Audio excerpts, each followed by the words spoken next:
outro olhar.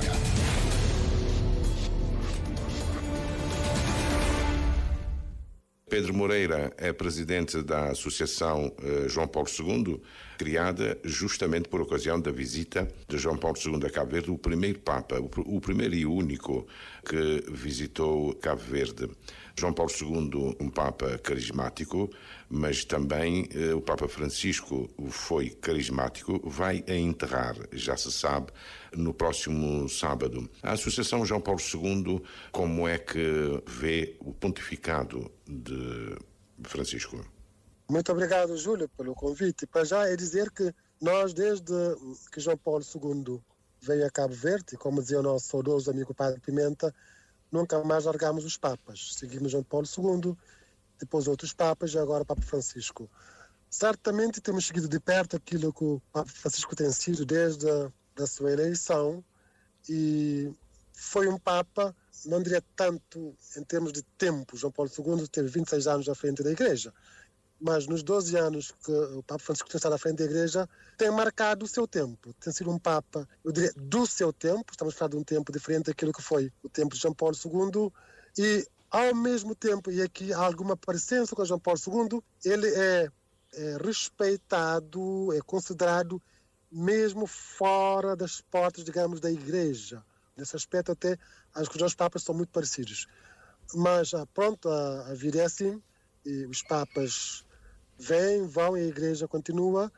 Nós estaremos aqui agora, neste momento, a render as justas homenagens ao Papa Francisco, a rezar por ele, e também a aprender um pouco aquilo que terá sido, ou que está sendo o seu legado, enquanto Papa que esteve não tanto tempo frente à Igreja, mas que mesmo assim marcou muito e muito o seu tempo. Há dossiês no Vaticano difícil de resolver e de tocar pelos papas, a questão financeira, o lugar da mulher dentro da Igreja, o celibato dos padres. Como é que a Associação João Paulo II olha para esses dossiês? É tempo de modernizar, reformar ainda mais a Igreja Católica? Ouvimos isso muitas vezes, para falarem em modernizar a Igreja. A Igreja está no tempo de todos nós. Claro que como uma grande organização como é a Igreja e qualquer outra grande organização, as mudanças nunca ocorrem tão depressa como nós gostamos. Na Igreja isso é um pouco até diferente. A Igreja tem o seu tempo. E nem sempre o seu tempo coincide com o tempo dos homens, né? Como Jesus Cristo nos dizia, nós, os cristãos, estamos no mundo, mas não somos do mundo, né? E às vezes a Igreja também é um pouco isso. A Igreja está no mundo, mas não é do mundo.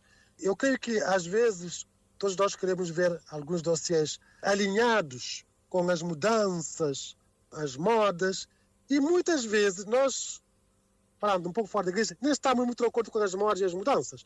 Mas, de todas as formas, eu creio que o Papa Francisco, uma das coisas que se lhe reconhece é não ter problemas em tocar os vários assuntos, os dossiês de que tu falaste, diríamos, em termos, digamos, laicais, dossiês fraturantes, né, da Igreja.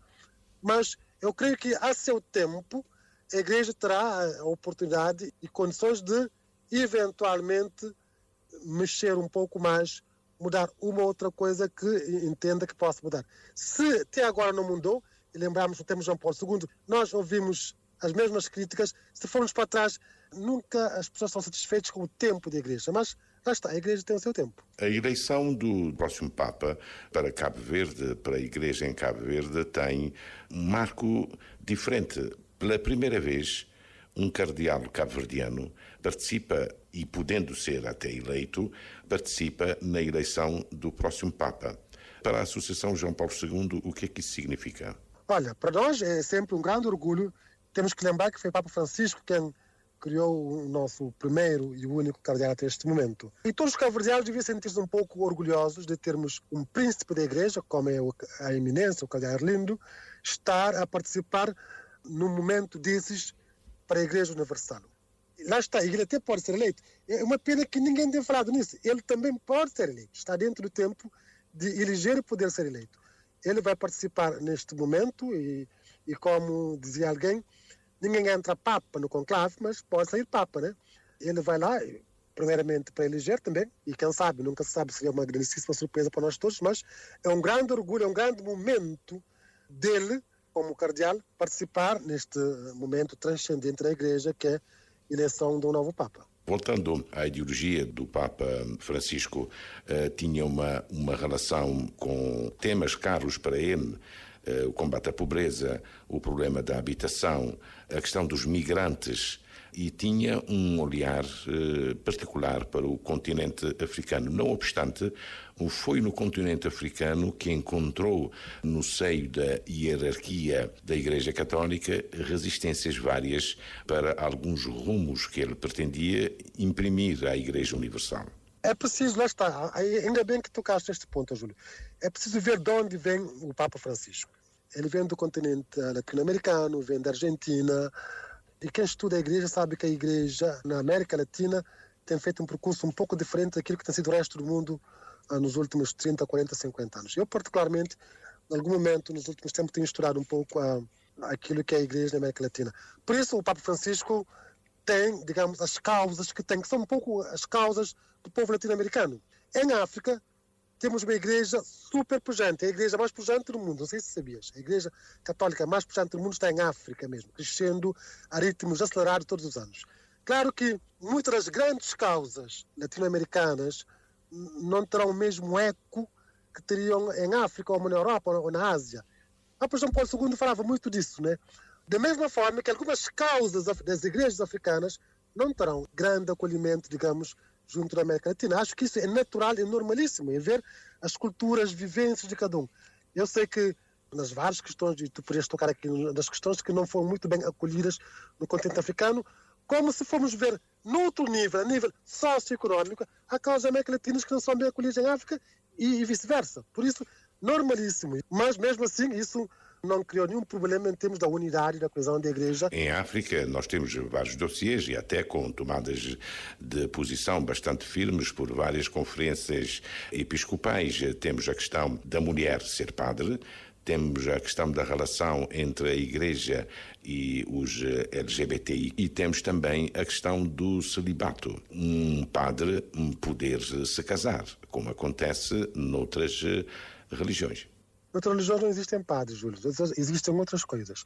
Eu sei que muitas pessoas falam disso com mais ou menos conhecimento da causa. Ser padre na Igreja Católica, ou ser presbítero, é muito diferente das funções parecidas em várias outras igrejas do mundo. Mas voltando à questão que tu dizes, eu sei também, e as pessoas deviam saber isso, que, por exemplo, nos Estados Unidos, algumas ideias do Papa Francisco não foram acolhidas. Na Alemanha, por exemplo, em plena Europa. Há alguma razão particular para nós tratarmos a questão africana diferente da Alemanha ou dos Estados Unidos? Eu não vejo. Eu só vejo que o continente africano é um continente muito particular nesse aspecto, com culturas muito próprias, muito enraizadas, diferentemente até dos Estados Unidos e da Europa. Mas eu sei várias resistências dentro da Europa às questões que o Francisco tratava com alguma à vontade. Nos Estados Unidos, eu poderia até trazer aqui para o nosso debate, mas, na verdade, eu sei que existem algumas razões para particularizar a relação, a questão africana, mas ela não é diferente daquilo que alguns alemães... Portanto, sinodalidade, que é um dos temas mais caros do Papa Francisco, como é que foi visto, por exemplo, na Alemanha ou nos Estados Unidos? Mas ninguém fala nisso, infelizmente. Pode falar agora. Eu diria que, em alguns aspectos, ele esteve à frente do seu tempo. Um pouco como o Papa João Paulo II tinha estado também. E muitas vezes as dinâmicas, isso também as pessoas têm que perceber, as dinâmicas eclesiais e pastorais, especialmente, o Papa Francisco é um Papa muito pastoral, e menos teólogo como outros Papas, as dinâmicas pastorais em vários países e regiões do mundo são diferentes. É tão simples quanto isso, tem a ver com a cultura dos povos. O Papa Francisco, na Argentina, era considerado de esquerda. Será que alguma vez teve alguma ligação com a teologia de libertação de Leonardo Boff? Olha, todos os padres e qualquer cristão latino-americano dos últimos 30, 40, 50 anos tiveram contacto com a teologia de libertação, seja na negativa ou na positiva. Francisco, como ele é um homem de muita abertura, certamente ele terá participado, terá ouvido, terá escutado, mas ele sempre foi fiel àquilo que a Igreja, que o magistério da Igreja defendeu. Isso, nesse aspecto, nós não temos dúvidas, porque senão nem Papa seria. Por isso, ele certamente teve contacto. E como todos os outros padres e bispos latino-americanos tiveram contato, mas isso é natural e normal, como haverá outras correntes teológicas na Europa, nos Estados Unidos, em África, com quem os padres, os papas, bispos têm contato, com mais ou menos tolerância, não diria nem aceitação, tolerância. A questão da teoria da libertação, acho que o problema que mais existiu na América Latina e sobretudo no Brasil foi mais uma questão de tolerância do que outra coisa. O Papa fez vários cardeais, não é? Em várias partes do mundo, mas em algumas regiões do mundo com particular incidência. O Papa estava a dar alguma indicação para a escolha do próximo Papa? Não creio que se nós formos ver as razões que levarão um Papa a escolher um cardeal, vamos ver o nosso caso, Dom Arlindo. Qual será a indicação que o Papa está a dar com a escolha de Dom Arlindo? Se perguntar isso, nunca ninguém pensou nisso. Se ele escolheu alguém da Argentina para ser cardeal, está a dar alguma indicação? Claro que os Papas atenderam às necessidades da Igreja e da sua governação. Não esquecemos que os cardeais são os primeiros coadjuvantes do Papa no governo da Igreja. Ele escolhe aquele, normalmente, como em qualquer outra área da vida, com quem mais se identifica, entre aspas. Mas, ao mesmo tempo, ele tem que ter sempre presente a questão da representatividade, do equilíbrio, porque, eventualmente, não vai escolher todos os cardeais de um país, ou de uma região, ou de um continente. Haverá várias questões que o Papa tem em causa ao criar um cardeal. E o caso, bem simples, é o caso de Dom Arlindo. Se eu perguntar a alguém quais são as razões que o Papa terá para escolher Dom Arlindo, não será por marcar ou criar ou condicionar a eleição do novo Papa. O que é que acha? Eu acho que, de alguma forma, não deveria dizer isso, há algum mérito à própria Igreja. Muitas vezes os cardeais são criados reconhecendo o mérito da Igreja local, que se desenvolveu graças a um bispo com trabalhos extraordinários. A Igreja Católica é reconhecida a nível mundial nessa região, e não só, como uma igreja pujante. Eu vejo mais como, claro que o Papa traz qualidade, tem que ter em conta as qualidades da pessoa, mas mais do que tudo, a igreja é coletiva, não é indivíduo. É o reconhecimento da pujança, do desenvolvimento, do potencial da igreja em Cabo Verde. Não obstante, em Cabo Verde, a Igreja tem atravessado por um problema, que é falta de pessoas, de jovens, a abraçar, a crescerem padres. Olha, isso é um problema mundial, antes de mais, é um problema cabo-verdiano, e em Cabo Verde já estivemos muito piores. Graças a Deus, nos últimos 20 anos, se fores ver os números, eu até tenho os números guardados comigo, é extraordinário o crescimento das vocações sacerdotais, sobretudo depois do magistério de Dom Paulino Évora, né? Na sequência do magistério de Dom Paulino Évora. Mas antes disso nós tivemos tempos de secura total. Passavas anos e anos sem não diria sem vocações, mas sem ordenações pelo menos, né? Porque eu acho que os seminários nunca estiveram vazios.